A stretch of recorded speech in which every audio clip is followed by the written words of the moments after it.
Today on Political Access, it's going to be U.S. Senator from Arizona Mark Kelly for the Democrats up against Governor of Georgia Brian Kemp for the Republicans. This was suggested to me in the comments.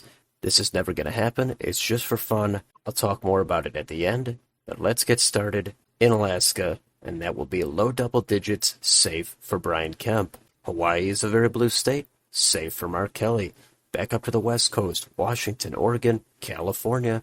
Those will all be safe for Mark Kelly. How about in Nevada? This would be a competitive purple state, but I do have Mark Kelly winning it by a lean margin, probably 3 to 4 points. Idaho and Utah, safe for Brian Kemp. How about in Arizona? This would be Mark Kelly's home state. I do think he would win it. What would the margin be? Probably mid-single digits, 5 to 6 points likely for Mark Kelly. Montana, Wyoming, safe for Kemp. Colorado, low double digits, safe for Kelly. New Mexico, that will be likely for Kelly. North and South Dakota, safe for Kemp. Nebraska at large, safe for Kemp. The 2nd district, that's the Omaha district. After redistricting, it got a little bit redder, but the trends are away from the Republicans, and I do have it going for Mark Kelly by a leans margin, probably close to mid-single digits. Kansas and Oklahoma, those will be safe for Kemp. How about down in Texas? I think Brian Kemp's going to have enough appeal to win Texas, and I think it would be by over 5 points, maybe up to 7.5, likely for Kemp. Let's go up to Minnesota. This is pretty much a blue state. This is going to be no exception. Mark Kelly would win this by a likely margin. Let's go one state south to Iowa. That will be likely for Brian Kemp. It's just gotten a little bit too red, out of reach for the Democrats. Kemp wins that by over 5.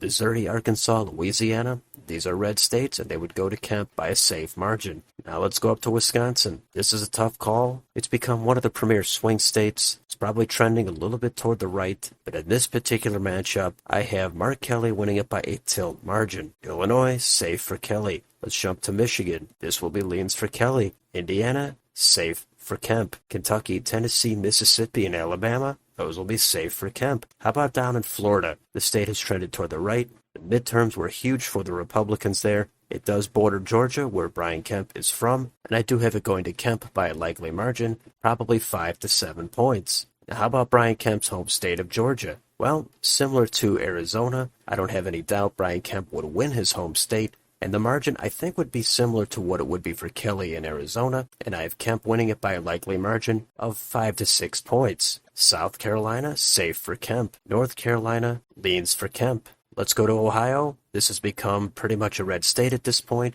and I have Brian Kemp winning it by a likely margin. West Virginia, one of the reddest states in the country, no question, it's safe for Kemp. Let's go all the way to the northeast into Maine. At large, that I have is likely for Mark Kelly. The 1st district safe for Kelly. The 2nd district, that's more Trump-friendly, and I think it would go leans for Brian Kemp. New Hampshire, I think that would be mid-single digits, could even get up to high single digits for Mark Kelly. Vermont, New York, Massachusetts, Connecticut, Rhode Island, New Jersey, Delaware, Maryland, and Washington, D.C. all safe for Mark Kelly. I don't think much needs to be said about those states. Now we've got Pennsylvania, and this will be similar to Michigan. I do have it as a leans for Mark Kelly. I just don't see Brian Kemp having enough appeal in the suburbs of Philadelphia and Pittsburgh, even up in Erie County. And finally, the last state is going to be Virginia. That will be likely for Mark Kelly. And there's your map, and that would result in 287 electoral votes for Mark Kelly, 251 for Brian Kemp. So Mark Kelly does win this. It's not a blowout, but he does pull out the victory. So my take on this is Brian Kemp would probably struggle enough in that Rust Belt. I don't think voters across Michigan, Pennsylvania, Wisconsin,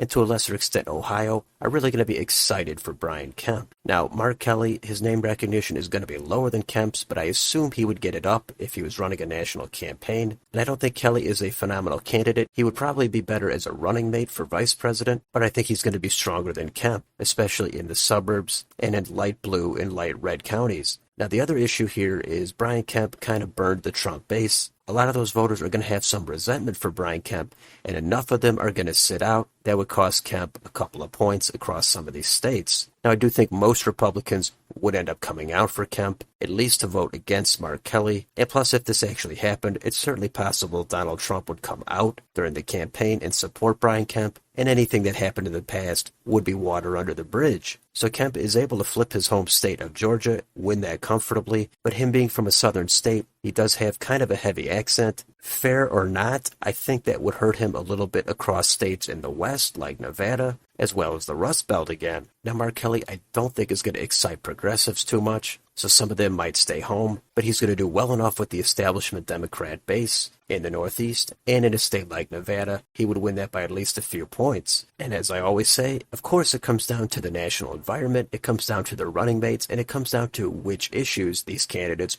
would emphasize. So there's some different routes you could take, there's some margins you could tweak, but I'm trying to play it as fair and as neutral as I can. And is it impossible for Brian Kemp to win this race? No, it's not impossible. But Mark Kelly, I think, would be a borderline leans to likely favorite to win this election. But this is just what I think. Maybe you have a different take on how this election would go in some of these states. So let me know in the comments. Do you mostly agree with this map? If not, which states would you change? Let me know down below. On your way out, don't forget to like, share, and subscribe. Hit that bell for notifications. Follow me on Twitter. Thanks for watching, and I will see you on the next video.